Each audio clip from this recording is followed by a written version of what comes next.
Ардактуу замандаштар, ассаламу алейкум. Бул жер кайсыл жер десеңиздер, бул жер Ордолуу Ош шаары. Көрүнүп жатабы сиздерге кооздуктар. Албетте, толук түрдө бүтө элек бул дагы болсо. Ордолуу Ош шаарындагы кире бериш жердеги Исакбек Монуев көчөсү менен Айбек Алимжанов көчөсүнүн бириккен жерин көргөзүп атабыз. Тетиги жак Аскар Шакиров көчөсү. Юго-восток тараптан келе жаткан жол. Эми түз-түзсө Абсамат Масалиев көчөсү менен кесилишет. Ош шаарыбызга кирген жактан дал ушул оң тарабы тетиги жерден баштап экскаватор техника турат го. Ошол жерден баштап азырынча ушул жагы асфальт болуптур. Бизден чет жерде жүргөн мекендештерибиз, замандаштарыбыз жаңы чыгарылышты качан тартасың? Кандай болду? Асфальт басылдыбы же жөнө турабы? Асфальт басылат дедиле го деген сурам жолоолордун атайын сөздөрүн айтып башташкан. Ошого карата биз мекендештерибизге маалымат катарында видеоролик тартып чыгаралы депдик. 24 апрель күнгө шаршемби. Ол айлампа көпүрө. Жер түбүнөн өтүүчү жертөлө өтмөк бар ушул жерде. Бул жерде Дурдана деген ашкана бар. Ордолуу Ош шаарын жакшы эле билсе керек. Биздин чет жерде жүргөн мекендештерибиз жана ушундай эле Ош шаарынын тургундары. Электр мамычылары атайын орнотулган түркүктөр. Ал эми лотоктагы жайында брусчатка басылган. Сонун болду. Ушундай болуп турат. Көрүп турасыздар.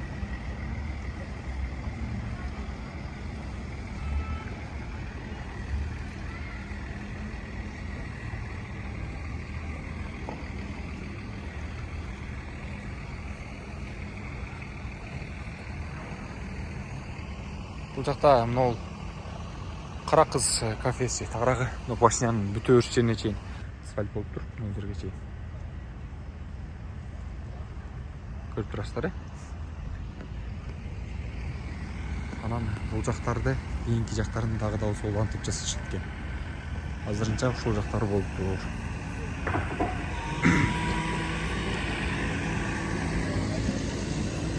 Анан могул таштарды лотоктун ичинен алышпайбы деген суранычтарга карата могул экскаватор таштарды бүт баарын терип ушул жерде жумушчулар иштеп жаткан үчүн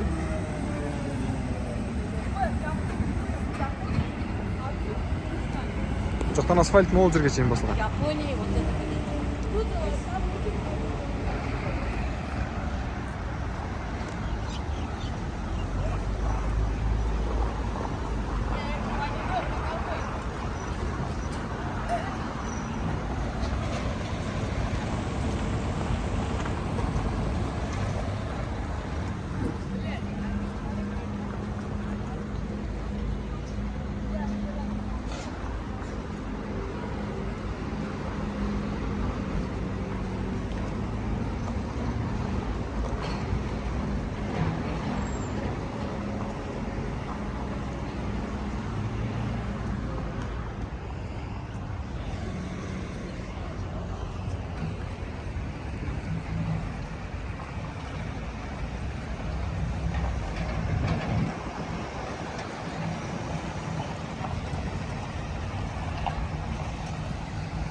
Азыр Ош шаарынан киргенде, Ош шаарына кире бериште көпүрөнүн оң тарабы жасалган. Ол жакка карай киргендечи, Ошко киргенде. Ал эми сол тарабы жасалса, анан жер түбүнөн өткөн өтмөгү жасалса, демек асфальт бүтөт деген ишти айта алабыз. Асфальттын үстүнө дагы асфальт төшөлүү же ушул акыркы асфальтпы. Негизинен көпчүлүк учурда мен билгенден асфальт жана эки катмардуу берилет деп айтылат. Биринчиси азыраак, экинчиси дагы кошумча болду.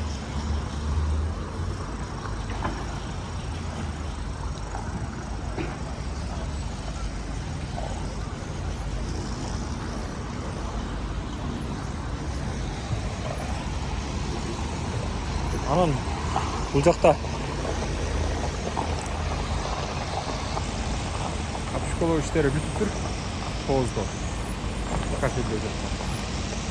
Эми бул жактарында дагы жумушчулар иштеп атат.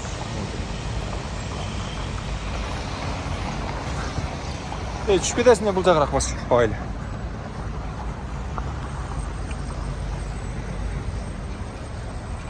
Кыскасы бир өзүнчө эле кооздук болуп атат бул жак.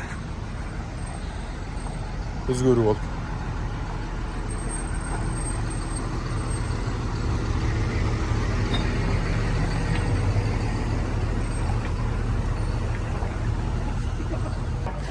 Ардактуу көрүүчүлөр, замандаштар, сиздер дал ушул Ордол Ош шаарына киргенде, түз эле келгенде дал ушул Айбек Алимжанов көчөсү менен бул жактан Аскар Шакиров көчөсү келет. Ортолукта болсо жер төлөө өтмөгө Ысакбек Момиев көчөсү. Барп Памир көчөсүнө уланып кетет бул жактанчы.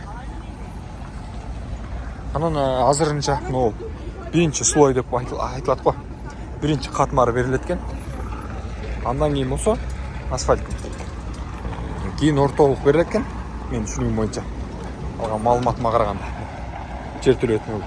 Анан аркы тарабы. Андан кийин болсо кайрадан дагы монун үстүнөн дагы асфальт басылат экен буюрса. Но асфальт менин көзүмө аз эле түшүнүк берип атат да. Мисалы үчүн аз да бул сантиметри дагычы. Асфальт негизинен монун үстүн кийип түшкөйгө. Туурабы?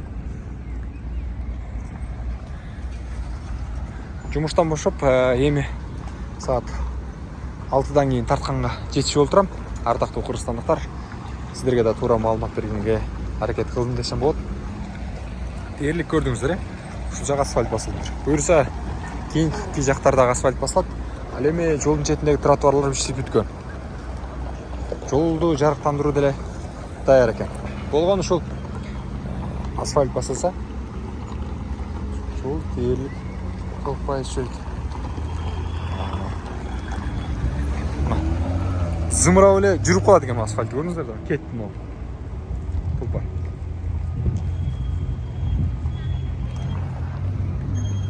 Буюрса жакын күндөрдө бул жак ачылып, ар жактарды жаап жумуш аткарышат. Кыскасы ушундай.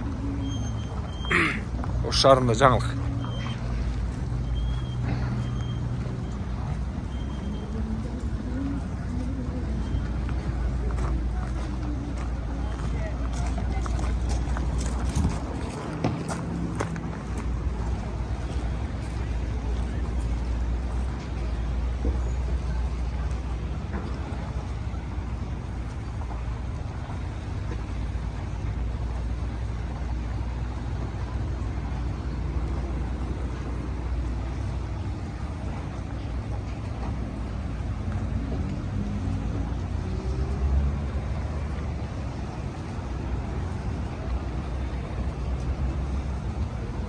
Жашылданган жашыл чөптү көрдүңүздөр да, дарактарды.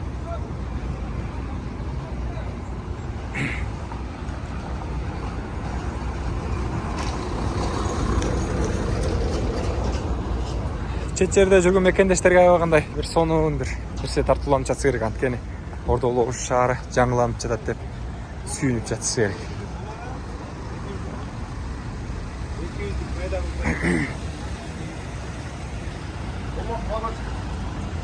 Могул жерлерде тротуар маселеси мурун каралган эмес да. Чынын айтыш керек. Бир таштанды таштоочу жайда эле турган.